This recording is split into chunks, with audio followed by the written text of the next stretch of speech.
تقدیر کیا ہے؟ اگر سب کچھ پہلے سے ہی لکھا لکھایا ہے تو ہم اپنے اعمال کے ذمہ دار کس طرح ہوئے؟ پھر اعمال کی جزا و سزا کیسی؟ پھر جنت و دوزخ کے کیا معنی؟ وضاحت فرمائیں۔ بھئی سچی بات یہ ہے کہ اس سوال نے ایک عرصے تک مجھے بھی ستائے رکھا،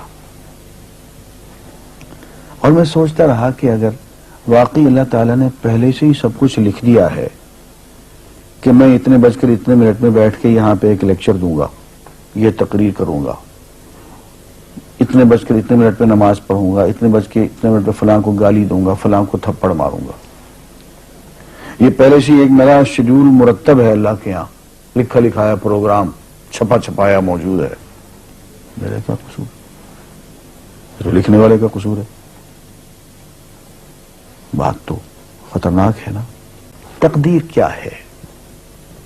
عربی میں اس کے لیے ایک لفظ لکھا جاتا ہے دینی کتابوں میں، علم اللہ السابق، اللہ کا علم جو پہلے سے اسے حاصل ہے۔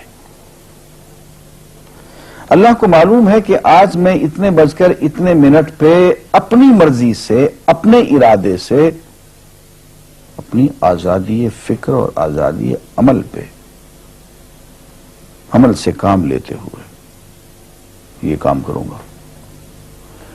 اب بھائی کام تو میں اپنی مرضی سے کر رہا ہوں، اپنی آزادی سے، اپنے ارادے سے کر رہا ہوں، لیکن اتنی سی بات تو مانو کہ اللہ تعالیٰ علام الغیوب ہے، علیم بذات الصدور ہے۔ مجھے اپنے بارے میں پتہ نہیں ہے کہ کل 10:10 پہ میں کیا کروں گا، اس کو پتہ ہے۔ مجھے اپنے بارے میں پتہ نہیں ہے کہ میں 10 سال کے بعد کہاں ہوں گا، کیا کر رہا ہوں گا، فلاں بج کے فلاں منٹ، اس کو پتہ ہے۔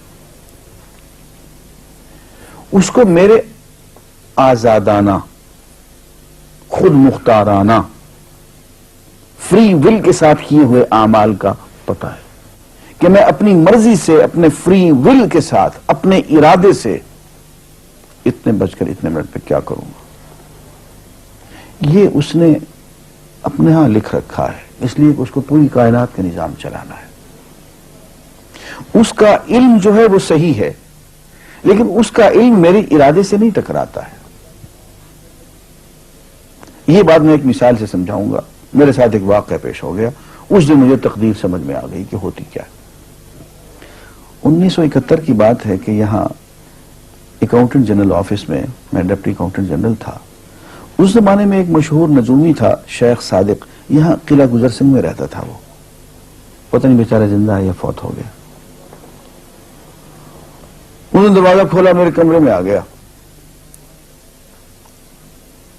کہاں صاحب ہم آپ کی خدمت کرنا چاہتے ہیں، ہم آپ کو مستقبل کے بارے میں کچھ بتانا چاہتے ہیں۔ میں نے کہا میرے پاس فضول باتوں کے لیے وقت نہیں ہے، میں علم نجوم وغیرہ کو، اس قسم کے یہ فضول باتوں کو میں نہیں مانتا ہوں، مشغول آدمی ہوں، ان چکروں میں مجھے مت ڈالو۔ انہوں نے کہا سر مجھے صرف 1 منٹ تو آپ دے دیں۔ میں نے کہا ہاں 1 منٹ دیتا ہوں۔ اس نے ایک بہت بڑا کاغذ میرے سامنے لکھا جس پہ 40 خانے بنے ہوئے تھے، 40 چیزوں کے نام لکھے ہوئے تھے، مختلف چیزوں کے نام، کتاب، قلم، اینک، کاپی، دوات، پینسل، میز، بادل، برکھا، مسجد، مندر، ایسی ایٹ رینڈم چیزوں کے نام، 40 چیزوں کے نام لکھے ہوئے تھے۔ وہ کہنے صاحب آپ ان میں سے کسی ایک چیز پہ انگلی رکھ دیں یا اس کا نام آپ اس کاغذ پہ لکھ دیں۔ اور مجھے یہ کہتے کہتے اس نے ایک پیس آف پیپر میری میز سے اٹھایا اور اس پہ کچھ لکھا اور اس کو یوں الٹا کے رکھ دیا۔ میں نے کہا تم نے یہ کیا کیا؟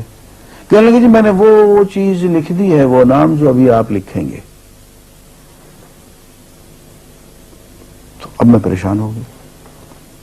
تماشا کی بات ہے نا کہ جو چیز میں سوچ سوچ کے اپنے ارادے سے، اپنی مرضی سے ابھی لکھوں گا، اس نے پہلے جو لکھ کے وہاں رکھ چھوڑ دیے میرے سامنے۔ اب میں سوچ میں پڑ گیا کہ یار وہ چیز لکھوں جو اس نے نہ لکھی ہو، کبھی میں اس کا ارادہ کروں، کبھی اس کا ارادہ کروں، تنگ آ کے آخر میں نے کسی ایک چیز کو لکھ دیا، میری یہ ہے۔ اس نے جب وہ الٹایا تو وہ وہی چیز نکلی۔ اب پتہ نہیں یہ کیا چکر تھا اس کا، خدا ہی جانے۔ کوئی اس کا علم ہوگا، کوئی فن ہوگا، کوئی تک بازی ہوگی، تک بندی ہوگی کوئی. لیکن اس دن مجھے پتا چلا کہ یار اس کو جو کچھ میں نے لکھا ہے اپنے ارادے سے لکھا ہے, اپنی مرضی سے لکھا ہے, اس سے پابند ہو کے نہیں لکھا. کبھی اس پہ انگلی لگاتا تھا, کبھی اس پہ, کبھی اس پہ, آخر چن کے ایک لکھا میں نے. لیکن اس کمبخت کو پہلے سے پتا تھا کہ میں کیا لکھنے والا ہوں, اور اس نے پہلے سے وہاں لکھ کے رکھا ہوا تھا. میں نے کہا یار ایک محدود علم والا آدمی میرے آئندہ کے اعمال کو اپنے ہاں لکھ کے رکھ سکتا ہے, ہر چن کے وہ عمل میں اپنی مرضی سے کر رہا ہوں, اپنے ارادے سے کر رہا ہوں, کوئی مجبوری نہیں ہے اس میں.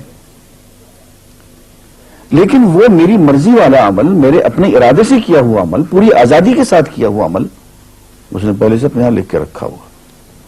یار اگر یہ انسان کر سکتا ہے تو رحمان کیوں نہیں کر سکتا؟